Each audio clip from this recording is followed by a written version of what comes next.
Selamat datang di pemaparan Instruksi Kerja Operasional Pengelolaan Limbah Cair.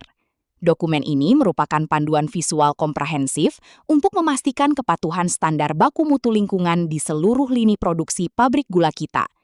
Fokus kita hari ini adalah sinergi antara in-house keeping yang ketat dan efisiensi instalasi pengolahan air limbah atau IPAL. Keamanan operasional dimulai dari persiapan diri. Seluruh personil wajib menggunakan APD mandatori, helm, kacamata safety, sarung tangan, dan safety boots. Selain itu, kesiapan peralatan pemeliharaan mulai dari inverter las hingga alat ukur kelistrikan atau multimeter harus dipastikan dalam kondisi terkalibrasi sebelum intervensi teknis dilakukan. Strategi pengelolaan limbah kita berdiri di atas dua pilar utama. Pilar pertama adalah in-house keeping, pengendalian langsung pada sumber dampak. Pilar kedua adalah pengelolaan IPAL, proses pemurnian air limbah melalui fase biologis dan kimiawi. Keduanya dihubungkan oleh manajemen aliran air limbah yang sistematis. Pada pilar pertama, fokus kita adalah preventif. Kita melakukan lokalisasi potensi kebocoran melalui perbaikan bounding pada pompa dan tangki. Optimasi subfanger dan juice catcher sangat krusial untuk mencegah nira terikut ke sistem uap. Selain itu, pemeliharaan rutin pada oil trap di gigi penggerak gilingan memastikan tidak ada pelumas yang mencemari saluran drainase. Pemisahan aliran adalah titik krusial. Aliran air tercemar nira wajib diarahkan ke saluran IPAL. Air hujan dan air pendingin bersih harus dipisahkan ke saluran drainase umum menuju badan air. Sementara itu, limbah spesifik seperti oli bekas dan majun terkontaminasi harus diamankan di gudang TPS B3. Pencampuran aliran adalah pelanggaran serius terhadap standar mutu. Pilar kedua mengacu pada siklus hidup IPAL yang dinamis. Dimulai dari fase persiapan pregiling, masuk ke fase operasi aerasi dan pemurnian selama musim giling, dilanjutkan dengan monitoring kualitas efluen secara kontinu, dan diakhiri dengan logika penghentian atau shutdown yang sistematis saat musim giling usai. Memasuki fase pertama dari siklus IPAL, yaitu persiapan dan pemeliharaan.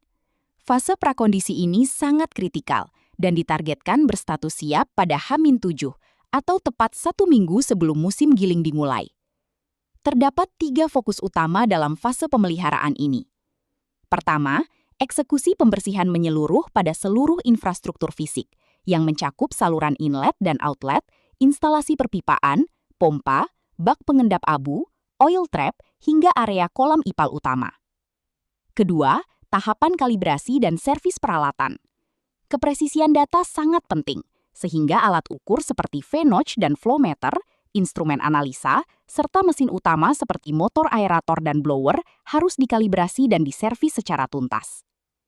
Ketiga, memastikan ketersediaan logistik melalui pengadaan bahan kimia dan nutrisi esensial, seperti kapur, TSP, urea, dan bibit bakteri. Secara paralel, kesiapan biologis dan kepatuhan administratif juga wajib dirampungkan pada titik H-7 ini. Bagi pabrik yang menggunakan sistem pengolahan biologis, proses pembibitan dan pembiakan bakteri harus sudah selesai. Dari sisi regulasi, izin pembuangan limbah cair ke Dinas Lingkungan Hidup dipastikan sudah diterbitkan, dan seluruh rambu larangan K3 di sekitar area IPAL telah terpasang sesuai standar keamanan. Memasuki proses inti di kolam aerasi. Di sini, mikroorganisme membutuhkan pasokan oksigen yang stabil melalui blower untuk mendegradasi beban organik.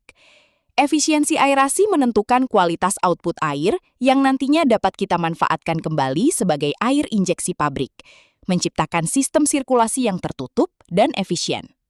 Transparansi data adalah basis kepatuhan kita. Melalui dashboard monitoring, kita memantau parameter kritis secara real-time. pH di rentang 6,5 hingga 8,5, suhu di bawah 38 derajat Celcius, serta nilai BOD dan COD. Seluruh data ini dirangkum dalam laporan bulanan dan semesteran untuk diserahkan kepada Dinas Lingkungan Hidup. Setiap operator harus waspada terhadap indikator bahaya. Jika terdeteksi bau menyengat, perubahan warna air limbah yang ekstrim, atau fluktuasi pH yang mendadak, jangan diamkan. Segera eskalasikan kondisi tersebut kepada asisten teknik atau shift leader untuk tindakan korektif segera demi mencegah pencemaran lingkungan.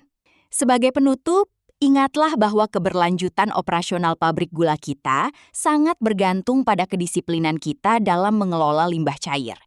Mari kita jaga standar ini demi lingkungan yang lebih baik dan kepatuhan hukum yang sempurna. Terima kasih.